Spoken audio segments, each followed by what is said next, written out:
label executives would just say, a nice girl doesn't force their opinions on people. A nice girl smiles and waves and says thank you. I became the person everyone wanted me to be. Taylor Swift has not always been the girl people aspire to be. In fact, she wasn't really someone many people knew. But since 2006, she has been just that girl. A letdown is worth a few songs, but a heartbreak is worth a few albums, is one of Taylor's famous quotes that she lives by. Taylor is not to be messed with. Break her heart, and she's not afraid to write a song about you, and even less afraid to put your name in it. So, how did this little girl raised on a Christmas tree farm in Pennsylvania rise to fame, you may ask? Taylor Allison Swift was born December 13th, 1989, in rural Pennsylvania to Andrea Swift and Scott Swift. She's the oldest of two, with a younger brother who is Austin. According to a source at contactmusic.com, when Taylor was only 10 years old, she began writing her own music. She also began performing locally in her small town at karaoke contests, festivals, and fairs. At only 11 years old, she went to Music Row in Tennessee, which is the iconic, historic RCA studio where legends like Elvis Presley and Dolly Parton recorded hits. She began to hand out her own demo tapes. She faced lots and lots and lots of rejections and decided to return back to Pennsylvania.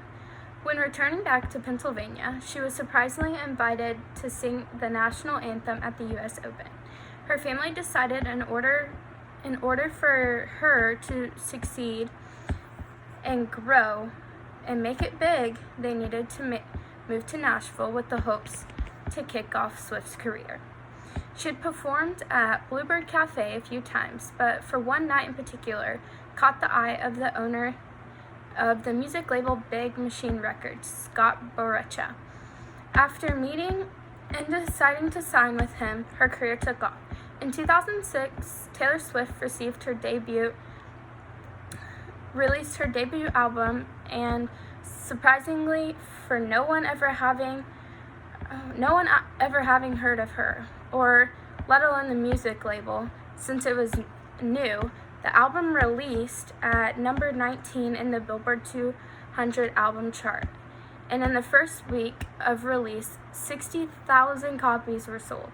And eventually it topped the Billboard's country album chart. And since released, over 3 million copies have been sold. Her second song released reached number 2 in the Billboard country chart, and her third single spent six weeks at number 1. And her third single spent 6 weeks, and it released at number 1 on the Billboard 200 album chart. Her third album, Speak Now, sold 100,047,000 copies in the first week after being released, which has made it the fastest selling album in 5 years. Taylor has won many awards. Between her nominations and wins in total add up to a total of 162 nominations and 107 wins just at 22 years old. Through all of Taylor's successes, she has maintained a good girl image and hasn't let all of the fame and fortune get to her head. From the girl who started singing at karaoke contests at her hometown's local fair, to being an opening act for Tim McGraw and Faith Hill, to the girls whose albums have sold millions of copies within the first weeks of release, Taylor has gone from a small-town girl to one of music's biggest names. Taylor Swift has a long road of success in her future.